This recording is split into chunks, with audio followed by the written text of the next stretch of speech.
Halo, perkenalkan nama saya Dharma Loisa Riano Stompul dari kelas C3 Pagi, Prodi Perkapalan jurusan Mesin. Video ini adalah penilaian untuk UAS Mekanika Teknik di semester 3 ini.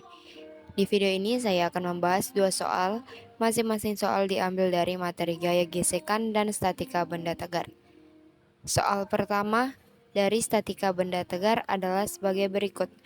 Apabila sistem pada gambar dalam keadaan seimbang, maka besar T1 dan T2 adalah. Cara penyelesaiannya adalah pertama kita gambarkan dulu arah gaya-gaya yang bekerja pada sistem ini.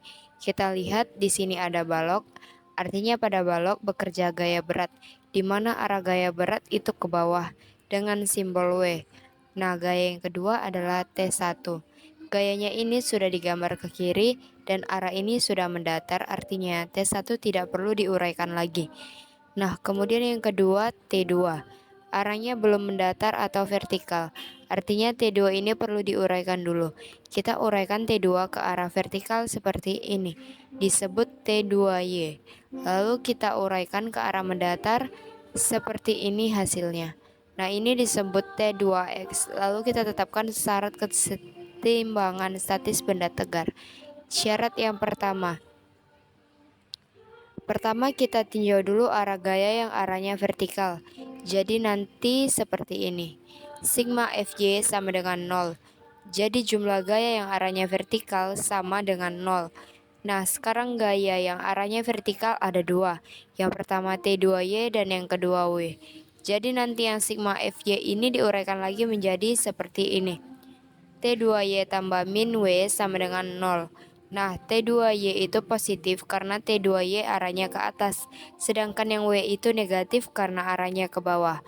Dari hubungan ini, maka kita peroleh T2Y sama dengan W. Jadi yang min W pindah ruas ke 0 ke kanan, min pindah ruas jadi positif. Nah, selanjutnya kita uraikan yang T2 sama dengan W. Cara menguraikannya, kita perhatikan segitiga siku-siku. Yang menghubungkan T2Y dengan T2, kita menggunakan sin.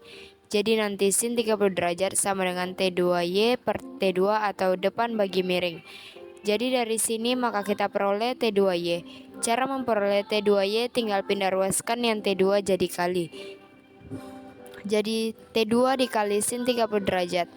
Jadi nanti rumusnya menjadi T2 dikali sin 30 derajat sama dengan W. Dari sini maka kita peroleh T2 sama dengan W per sin 30 derajat. Dipindah ruas jadi bagi. Lalu tinggal masukkan angka. W itu 12 Newton per setengah sin 30 derajat. Sekarang 12 Newton dibagi setengah itu sama dengan 24 Newton. Jadi besar T2 adalah 24 Newton. Selanjutnya adalah kita menentukan T1. Cara mencari T1 kita gunakan syarat sigma Fx sama dengan 0. Jadi jumlah gaya yang arahnya mendatar sama dengan 0.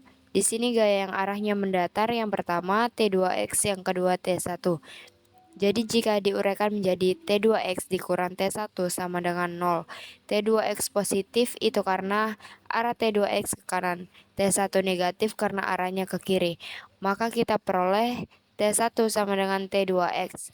Lalu kita uraikan yang T2X. Cara menguraikannya, kita perhatikan segitiga siku-siku lagi. Kita lihat T2X letaknya berada di samping 30 derajat. Jadi untuk menghubungkan T2X dengan T2, kita menggunakan hubungan cos. Jadi cos 30 derajat sama dengan T2X per T2. Jadi samping bagi miring. Dari sini maka kita peroleh T1 sama dengan T2 dikali cos 30 derajat. Maka kita masukkan angkanya T1 sama dengan 24 Newton dikali cos 30 derajat itu setengah akar 3. Maka hasilnya 12 akar 3 Newton. Selanjutnya, soal kedua dari gaya gesekan adalah sebagai berikut. Sebuah peti bermassa 20 kg. Mula-mula diam di atas lantai horizontal yang kasar. Diketahui new K nilainya 0,1 dan new S nilainya adalah 0,5. Peti itu kemudian ditarik dengan gaya sebesar 80 Newton. Pertanyaannya adalah, tentukan gaya gesek yang dialami oleh peti itu nilainya berapa? Sebelum menghitung besar gaya gesek, kita cek dulu gaya-gaya yang pada arah vertikal dulu. Pada gaya vertikal itu ada gaya normal dan gaya berat. Kemungkinan gerakan peti itu hanya ke kanan dan ke kiri. Jadi kalau ke arah vertikal, peti tidak bergerak. Maka total gaya pada arah vertikal nilainya harus sama dengan 0. Yang ke atas gaya normal, berarti gaya normalnya tandanya positif, yang ke bawah gaya berat. Berarti gaya beratnya tandanya negatif. Yang ini gaya beratnya pindah ruas ke kanan jadi positif, maka N sama dengan W. Ingat, rumus gaya berat itu adalah M kali G. Jadi gaya normal sama dengan M kali G. Kita masukkan masanya 20 kg. Terus tanpa keterangan di soal, kita gunakan besar percepatan gravitasi bumi adalah 10 meter per sekon kuadrat. Sehingga gaya normal sama dengan 20 kali 10. 20 kali 10 sama dengan 200. Jadi gaya normal sama dengan 200 Newton. Selanjutnya kita cek nilai gaya gesek statis, yang mana rumusnya adalah Fs sama dengan nu s kalikan normal. Nu s-nya diketahui di soal adalah 0,5. Terus gaya normalnya sudah kita hitung, nilainya adalah 200 Newton.